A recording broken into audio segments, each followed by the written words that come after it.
네, 오늘 은혜 받으신 하나님 말씀은요. 사도행전 12장 1절부터 12절까지의 말씀이 되겠습니다. 사도행전 12장 1절부터 12절까지요. 기니까 저와 여러분이 한 절씩 교독하겠습니다. 그때 헤롯 왕이 손을 들어 교회 중에서 몇 사람을 해하려 하여 유대인들이 이 일을 기뻐하는 것을 보고 베드로도 잡으려 할 때는 무교절 기간이라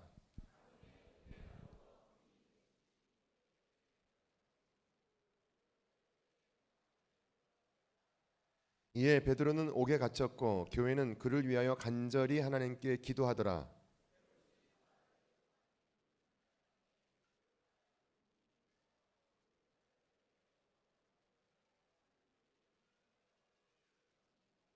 호련히 주의 사자가 나타나매 옥중에 광채가 빛나며 또 베드로의 옆구리를 쳐 깨워 이르되 급히 일어나라 하니 쇠사슬이 그 손에서 벗어지더라.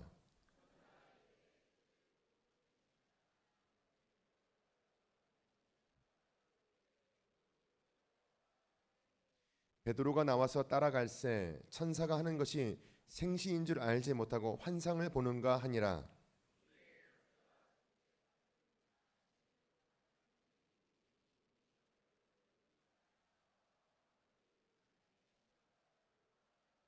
이에 베드로가 정신이 들어 이르되 내가 이제야 참으로 주께서 그의 천사를 보내어 나를 헤롯의 손과 유대 백성의 모든 기대에서 벗어나게 하신 줄을 알겠노라 하여 깨닫고 마가라 하는 요한의 어머니 마리아의 집에 가니 여러 사람이 거기에 모여 기도하고 있더라. 할렐루야. 오늘 귀한 우리 선교사님 모셨습니다. 소개 안 해드려도 잘 아시죠? 우리 엄재용 목사님 나오실 때요 할렐루야로 하나님께 영광 돌리고 박수로서 환영해 드리겠습니다. 할렐루야.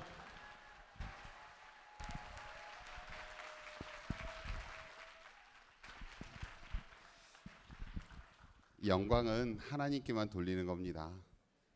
아시죠? 작년에 이 자리에 서서 많이 울었습니다. 그랬더니 그 얘기를 참 많이 들었어요.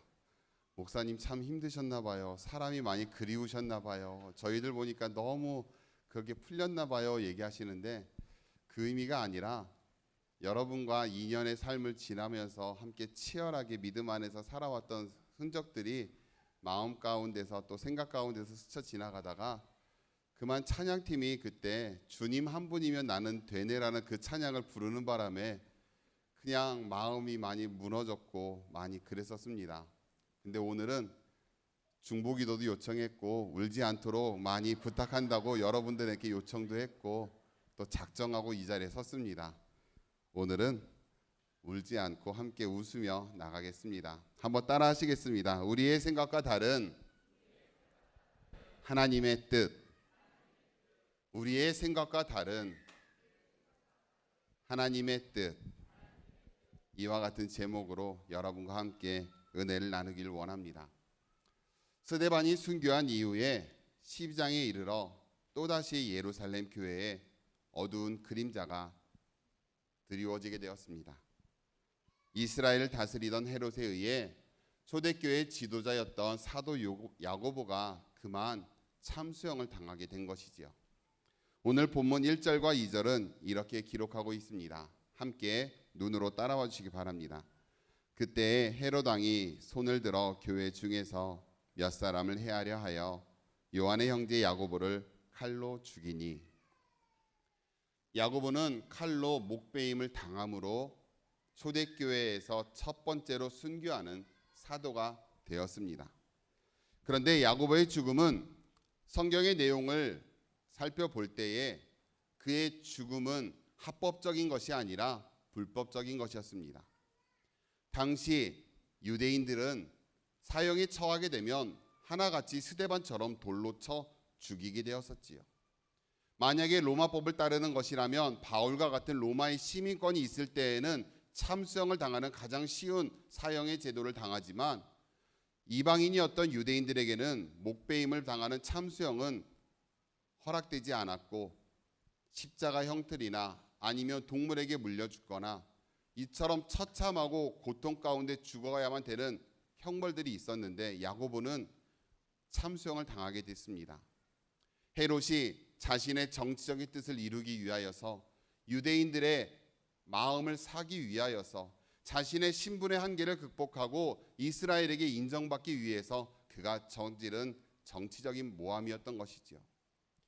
에서의 후예였던 헤롯은 이스라엘 사람들에게 인정받지 못하는 삶이었습니다.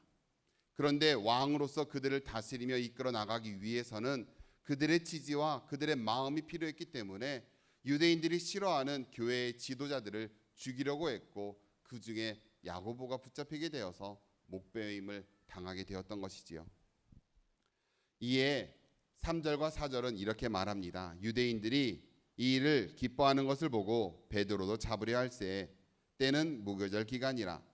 잡음에 오게 가두어 군인 내식 네페에게 맡겨 지키고 유월절 후에 백성 앞에 끌어내고자 하더라. 헤롯은 유대인들이 기뻐하는 이 모습을 보고 정치적으로 더 큰 민심을 얻기 위하여서 이제 더 큰 일을 계획하고 베드로를 잡아들이려고 합니다. 때는 무교절 기간이라고 했습니다. 1월 14일 날 유교절이 지켜지고 6월절이 지켜지고 이제 그 다음 날부터 한 주간 지켜지는 이 무교절은 모든 이스라엘 백성들이, 장정들이 하나님 앞에 나와야만 되는 성회였었습니다. 레위기에 보면 하나님께서 이스라엘의 3대 절기를 정하시고 그 절기 때에는 이스라엘의 모든 남자들은 하나님 앞에 나와 예배하라라고, 성회로 모이라라고 명령하셨는데, 그것이 바로 유월절이고, 두 번째가 뭐죠? 칠칠절, 우리말 오순절이라고 하기도 하고요. 세 번째가 소막절 또는 장막절이라고 합니다. 이때가 되면 이스라엘은 어디에 있든지 하나님을 예배하는 성전에 나와서 예배드리고 함께 축하하며 하나님이 이루신 구원과 은혜를 함께 나누고 기뻐해야만 했었습니다. 이때는 수많은 사람들이 예루살렘에 모여들었기 때문에 이때를 놓치지 않기 위해서 헤롯은 계획을 하였고 베드로를 죽임으로 인하여 자신의 정치적인 입지를 더욱 곤고하게 하려고 했던 것이지요. 그래서 베드로를 잡아들였습니다. 그리고 이 한 사람을 지키기 위해 4명씩 4패, 즉 16명이 하루에 그를 지키도록 했다고 합니다. 요세푸스의 기록에 따르면, 초대교회 역사가입니다. 기록에 따르면 한 사람이 오른팔에 쇠사슬을 묶어서 한 사람이 그것을 붙잡고 있고, 또 왼팔에도 쇠사슬을 묶어서 한 사람이 붙잡고 있고, 앞 뒤에 한 명씩 그들을 보초로 지키면서 도저히 탈출할 수 없을 만큼 철저하게 베드로를 지키고 있었습니다.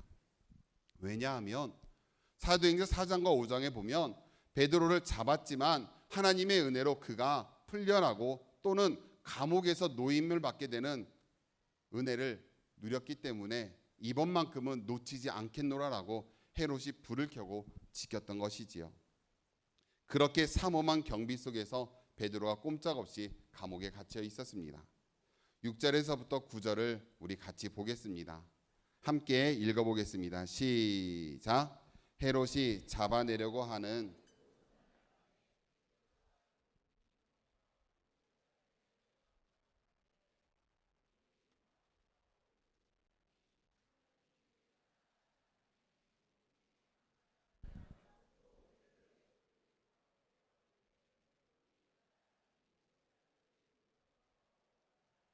천사가 이르되 띠를 띠고 신을 신으라 하거늘 베드로가 그대로 하니 천사가 또 이르되 겉옷을 입고 따라오라 하는데 베드로가 나와서 따라갈새 천사가 하는 것이 생시인 줄 알지 못하고 환상을 보는가 하더라. 아멘. 정치적인 목적을 이루기 위해서 철저하게 모든 것을 준비하고 베드로를 죽이기 위해서 계획대로 하나하나 진행하고 있었습니다. 그런데 바로 그때에 호련히 하나님의 천사가 나타나서 그를 이끌어냅니다. 툭 쳐서 깨워서 일으키고 띠를 띠고 신을 신고 옷을 입고 나오라고 합니다. 베드로는 그것이 생시인지 꿈인지 알지 못하고 그저 천사가 하라는 대로 하나하나 순종하며 따르는데 모든 것이 자연스럽게 풀려나기 시작했고 하나하나 벗어지기 시작합니다. 그리고 이어지는 첫째와 둘째 파수를 지나서 이제는 감옥을 나와서 한 블럭쯤 떨어지고 나서 모든 것이 안전하다 되었을 때에 천사가 그를 호련히 또 떠나고 나자 베드로는 그때서야 하나님께서 자신을 건지셨다는 것, 나를 사랑하셔서 이끄셨다라는 것을 깨닫게 되고 하나님의 은혜에 또 한 번 감사하고 감격함을 또 누리게 되는 것이지요. 그런데 이러한 내용을 보면서 한 가지 의문점이 생깁니다. 왜 하나님은 베드로는 구해 주셨고 야고보는 죽도록 내버려 두셨던 것일까요? 똑같이 하나님을 믿는 사람이고 똑같이 초대교회를 이끄는 지도자고 똑같이 하나님의 역사를 위하여서 기도하고 몸부림치며 애써가는 삶이었는데 누구는 구원함을 받고 누구는 목배임을 당하는 이러한 현실이 왜 일어나야 되고 또 그러한 것들이 그렇게 차별적으로 경험되어져야만 하는 것일까요? 베드로를 이렇게 기적적으로 아주 구체적으로 세밀하게 역사하시면서 구해주셨던 분이라면 야고보 또한 그렇게 구해주실 수 있었고 그를 죽이지 않으실 수도 있었는데 하나님은 왜 그렇게 하시지 않으시고 야고보는 죽도록 내버려 두셨냐는 것입니다. 그리고 우리는 이 본문을 어떻게 해석하고 우리는 신앙 안에서 이것을 어떻게 받아들여야 할까요? 결론부터 말하자면 우리는 하나님의 뜻을 다 알 수 없다라는 것입니다. 우리가 알고 있는 세상의 기준으로는 살아있는 것이 복이고 죽는 것이 저주일 수 있습니다. 자유롭게 사는 것은 축복이고 옥에 갇히는 것은 저주라고 생각하지요.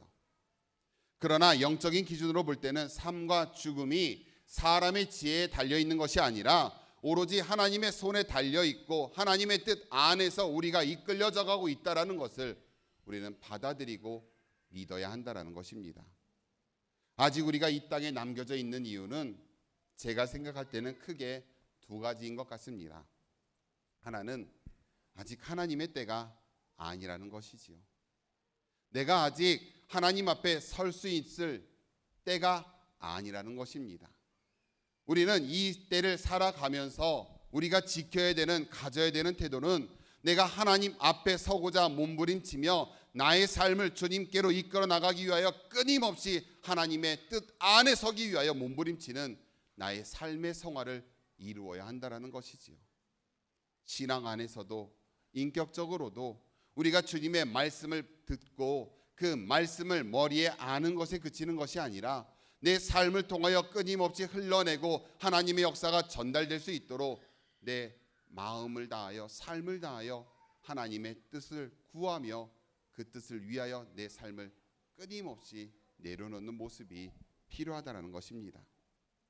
그래서 더 깎아져야 하고 더 다듬어져야 되고 더 하나님이 보시기에 아름다운 모습으로 내가 준비되어서 때가 되면 하나님이 때가 이랬을 때에 나를 부르실 것입니다. 그때는 우리가 생각하는 기준과 너무나도 다른 것이지요. 또 하나는 우리에게 사명이 있기 때문입니다.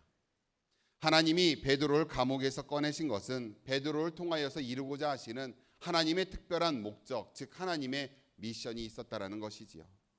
우리 또한 하나님이 데려가시지 않는 것은 우리를 통하여 우리의 삶 속에 우리만이 이룰 수 있는 우리의 역사를 하나님께서 이루고자 하시기 때문에 아직 우리를 데려가지 않으신다라는 겁니다.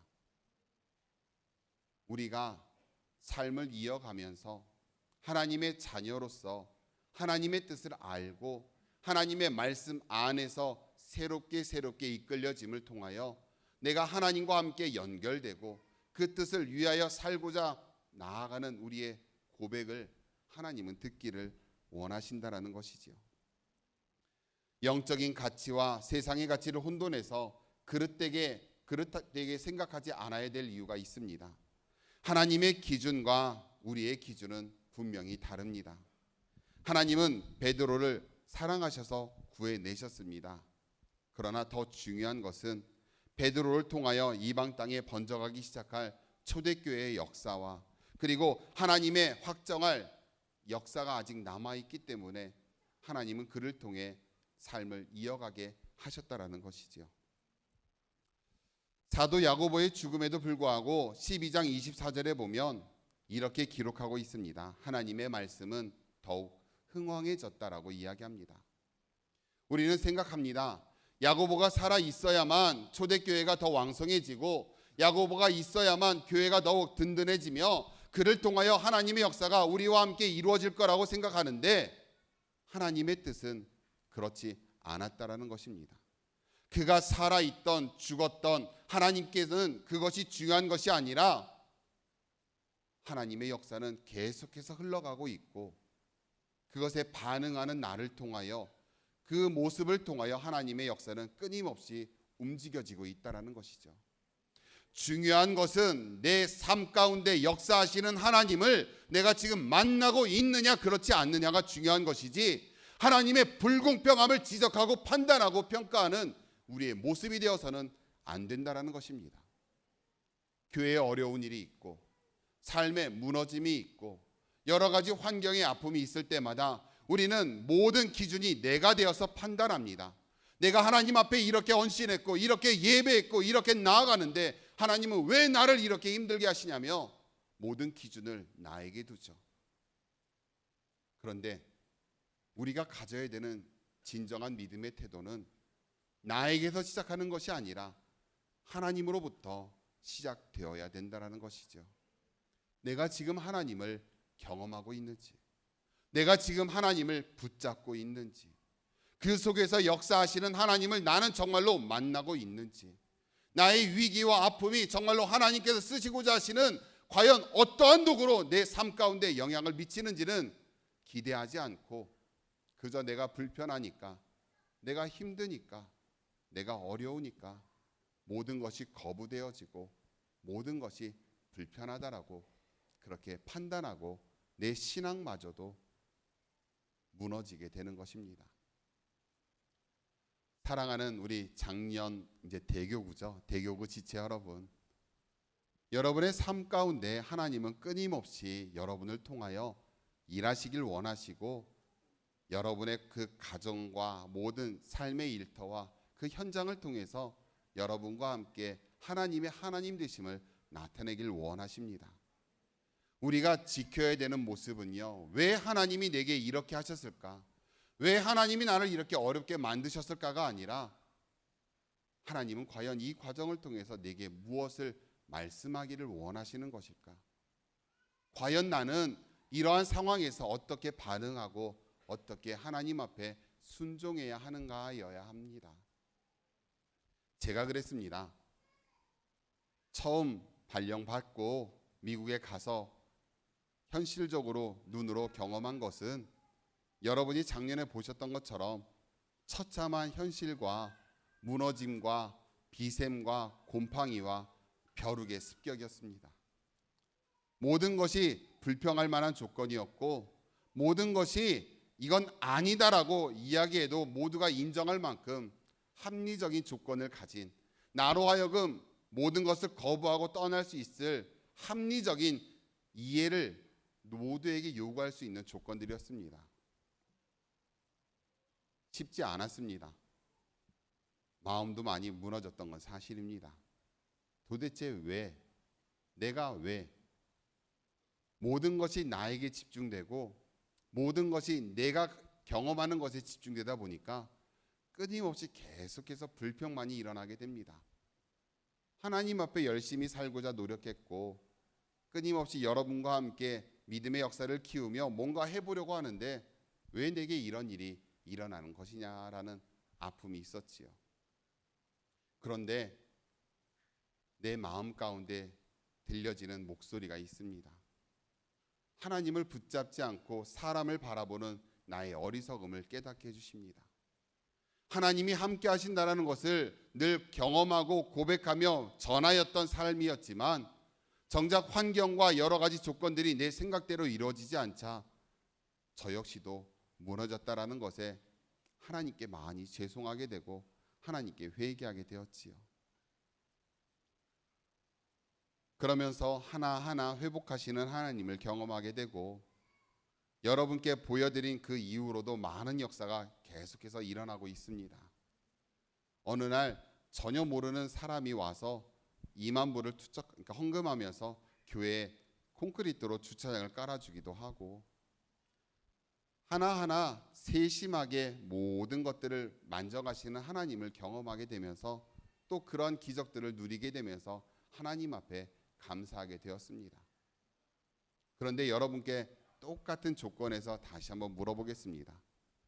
내게 역사하시는 하나님이 진짜 하나님이고 나를 어렵게 하시는 하나님은 가짜 하나님일까요? 아니요. 하나님은 언제나 내게 동일하시고 내게 아름다운 것을, 선한 것을 이루시고자 내게 허락하시는 분이십니다. 우리가 가져야 되는 태도는 나에게가 아니라, 나로부터 시작되는 것이 아니라 하나님의 말씀 안에서 그 모든 것을 바라볼 줄 아는 눈이 있어야 한다는 것입니다. 그리고 그것을 가지고 현실을 판단하고 바르게 하나님의 뜻과 연결되어지는 우리의 삶의 태도가 있어야 한다는 것이지요. 또 하나의 이 내용을 함께 살펴보겠습니다. 베드로가 감옥에 갇혔을 때에 성도들의 반응을 우리가 함께 보며 그것을 통하여 우리가 또 하나의 교훈을 깨닫기를 원합니다. 우리 5절을 한번 같이 읽어볼까요? 5절 말씀입니다. 함께 읽겠습니다. 시작.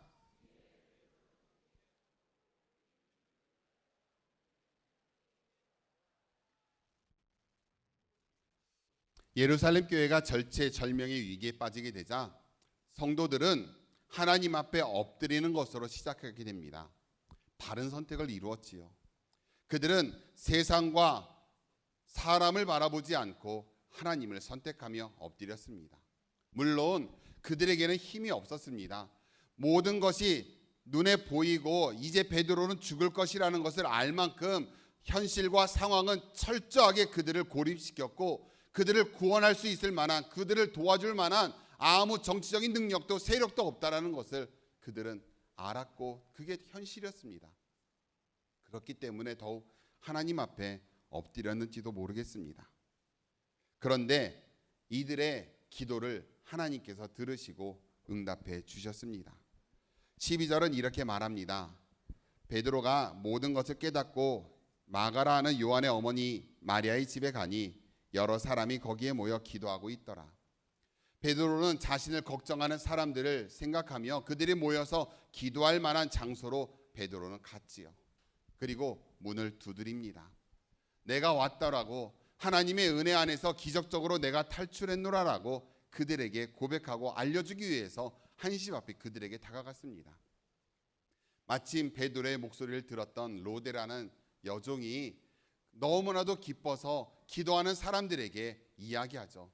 베드로가 왔습니다. 베드로가 감옥에서 나와서 이곳에 왔습니다라고 이야기하자 사람들은 이야기합니다. 네가 미쳤구나.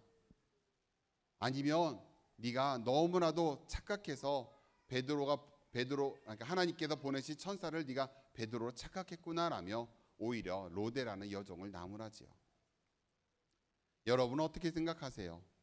믿음이 없는 기도니까 하나님께서 그들의 기도를 버리셨을까요? 우리 하나님은 참 대단하십니다. 이들의 믿음 없는 기도, 마음에 감동이 없는 기도조차도 하나님은 들으시고 그들을 은혜 가운데서 이끌어 주셨다라는 것입니다. 우리는 생각합니다. 우리의 기도가 완벽하면 하나님이 응답하실 것이라고 착각합니다. 나의 의로움과 나의 완벽함과 나의 의를 가지고 하나님을 감동시키려고 하지만 우리의 어떤 의나 어떤 조건도 하나님을 감동시킬 수는 없습니다. 우리가 가져야 되는 태도는 하나님 앞에 죄인임을 고백하고 나의 부족함을 내려놓고 그저 하나님께 구하는 것뿐이지요. 하나님은 은혜가 크시기 때문에 이러한 우리의 연약함조차도 응답하셔서 우리의 삶 가운데 다가오셔서 모든 것을 이끌어 주시는 분이 되시는 거고요. 여러분이 잊지 말아야 되는 것이 바로 이것입니다. 기도하십시오. 그리고 하나님을 향하여 끊임없이 다가가십시오. 한 번, 두 번 했다고 포기하지 마십시오. 내 마음에 하나님의 은혜가 전달되어지고 내 기도가 하나님의 뜻과 함께 연결되어져서 하나님의 은혜를 경험할 수 있는 삶이 되어지게 달라고 끊임없이 몸부림치십시오.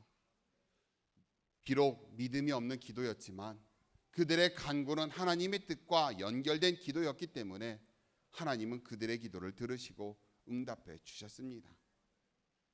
내 육신, 내 환경, 내 조건에 흔들리지 마시고 하나님을 믿는 믿음으로 한 걸음 한 걸음 믿음의 역사를 이루어가는 여러분이 되시길 바랍니다. 16절과 17절을 우리 한번 같이 보겠습니다. 16절과 17절입니다. 시작.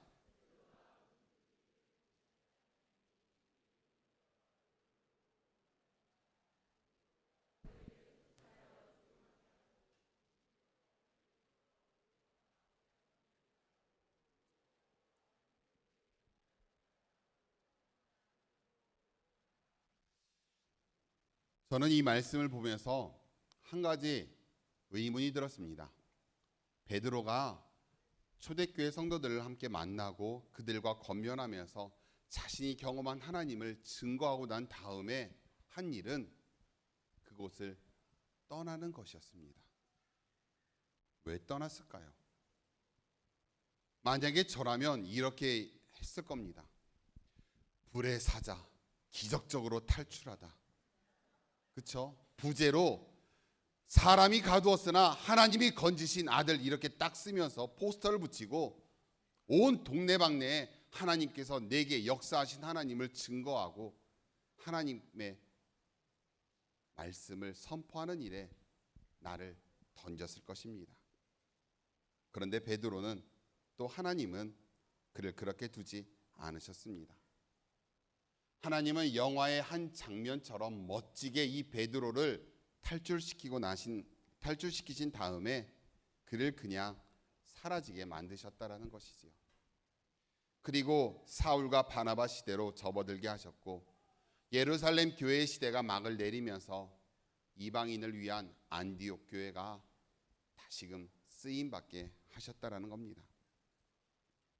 여기에서 이 말씀을 통해 몇 가지를 생각해 보기를 원합니다.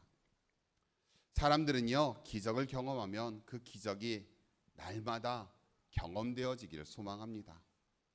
내가 어떻게 하다가 기적을 누리게 되면 그 기적이 매일 상시적으로 내 삶 가운데 끊임없이 계속해서 경험되기를 소망하는 것이 우리 인간의 욕심이지요.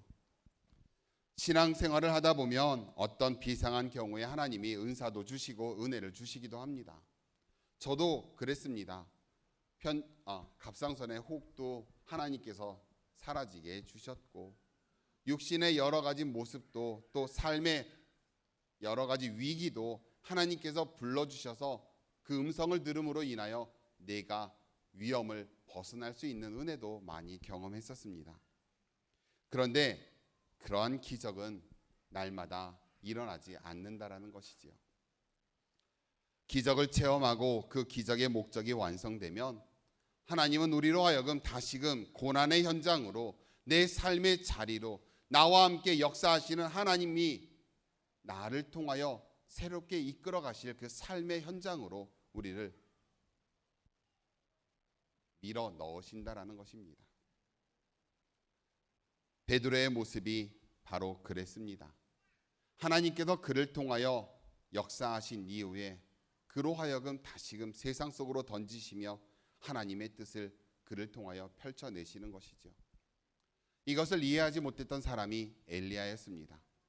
갈멜산에서 여러분이 잘 아시는 것처럼 불의 역사를 일으키고 이방 바알 우상 숭배자들의 선지자들을 처단하며 하나님의 살아계심을 백성들에게 나타냈고 그들에게 선포하였고 당당하게 자신을 드러냈습니다.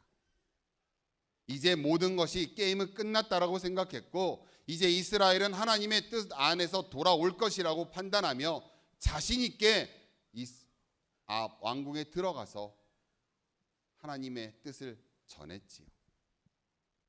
그런데 뜻하지도 않는 이스벨의 이 완고한 모습에 그만 혼비백산하여 도망치듯 떠나게 되고, 광야로 들어간 엘리야는 하나님 앞에 대자로 널브러지며 이제 내 사역은 여기가 끝이니 나를 죽여달라고 하나님께 고백합니다. 그렇게 철없는 엘리야를 하나님은 야단치시거나 때리시지 않으시고 그를 위로하시고 먹이시고 계속해서 보살피신 다음에 구름 가운데서 나타나셔서 세미한 음성으로 그에게 말씀해 주시고, 그가 이 땅에서 아직 이루어야 될 하나님의 뜻과 사명이 있음을 그에게 알려주시며 그로 하여금 계속해서 주님의 뜻을 이루어갈 수 있도록 그를 격려해 주셨습니다. 사랑하는 장년부 지체 여러분, 우리가 가져야 되는 모습은 우리가 한 번, 두 번 하나님의 은혜를 경험했다고 해서 그것이 우리의 삶의 전부가 되어서는 안 된다라는 것입니다. 하나님은 나로 하여금 다시금 세상 속에 던져주시며 그 속에서 하나님의 뜻을 이루어내기를 원하십니다. 하나님의 은혜만을 가지고 우리끼리만 우리 안에서 우리 모든 것들을 지켜내려고 노력하고 더 잃어버리지 않으려고만 노력하다 보면 하나님은 우리를 쓰실 수가 없다라는 것이죠. 이 작년 대교구 안에서 여러분끼리만 행복하고 여러분 안에서만 즐겁고 여러분 안에서 익숙해진 것에 만족하며 멈춰 있게 되면 하나님은 여러분을 더 이상 쓰실 수가 없다라는 것입니다. 내 삶의 자리에서 하나님이 이루게 하신 것을 기억하며 내게 말씀하시는 그분의 음성에 내가 연결되어지고 모든 순간을 주님과 함께 열어가는 우리의 모습이 되어야 되는데, 우리는 그 은혜를 누렸다고 자꾸 그 은혜만을, 그 추억만을 되새기며 멈추려고 하다 보면 하나님은 우리와 함께 일을 이루실 수 없다라는 것입니다. 베드로는 자신을 향한 하나님의 뜻을 깨닫고 헤롯을 대적하지 않았습니다. 그리고 조용히 떠났습니다. 또 한번 잡아봐, 내가 어떻게 탈출하나, 하나님이 건져주실 거야 하라며 객기 부리지 않았습니다. 그는 하나님의 뜻을 알았기 때문에 그 기적을 경험했음에도 불구하고 자신을 나타내며 사람들에게 알리기보다는 조용히 사라졌다가 사도행전 15장에 이르러 이방인을 향하여서 신학적인 중요한 교리를 세운 이후에 또다시 흔적도 없이 사라지고 바울의 시대로 이끌려질 수 있도록 하나님의 뜻 안에서 하나하나 쓰임을 받으며 하나님께 순종함으로 나아가는 모습을 성경은 증언하고 있습니다. 이들의 모습을 보면서 다시 한번 생각하게 됩니다. 베드로의 사역은 성공한 것일까요? 실패한 것일까요? 여러분은 어떻게 생각하세요? 베드로가 성공했습니까? 실패했습니까? 대답 좀 해봐요. 좀. 왜 맨날 그렇게 멈추어 있어요? 성공했어요? 실패했어요? 성공이에요? 실패예요?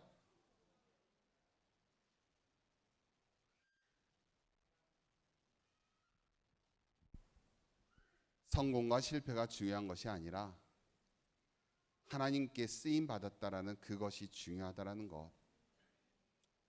시대가 우리로 하여금 자꾸 성공을 원하고 성공의 길을 걸어야만 우리가 인정받는 모습이라고 자꾸 요구하지만, 우리가 가져야 되는 태도는 성공과 실패의 기준이 아니라 내가 하나님과 함께 있느냐라는 것을 다시 한번 기억하는 우리가 되었으면 좋겠습니다.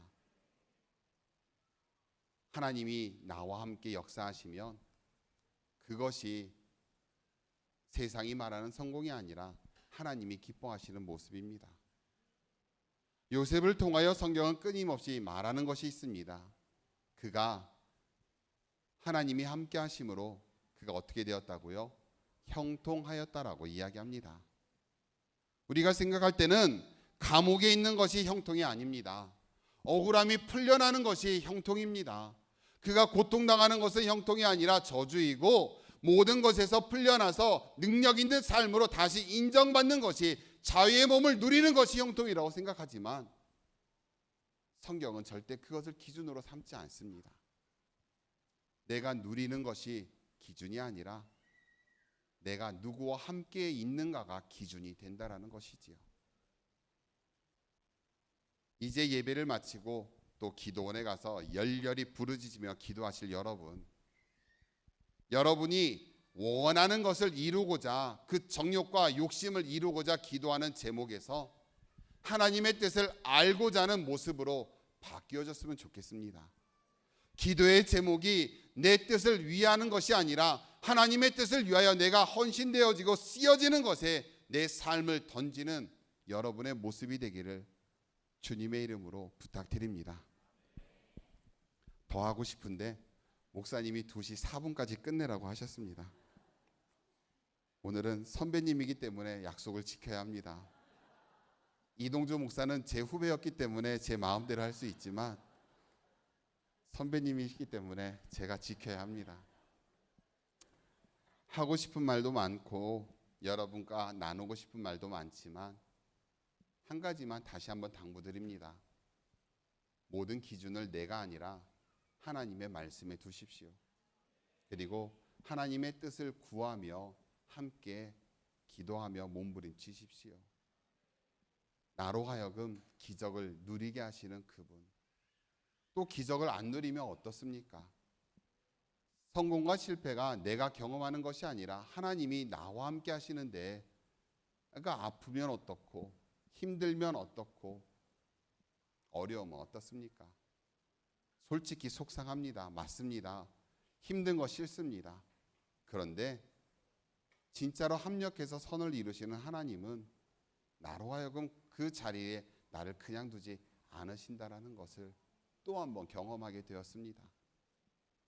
하나님을 사랑하면 하나님은 끝까지 그 삶을 책임져 주십니다. 기도하겠습니다.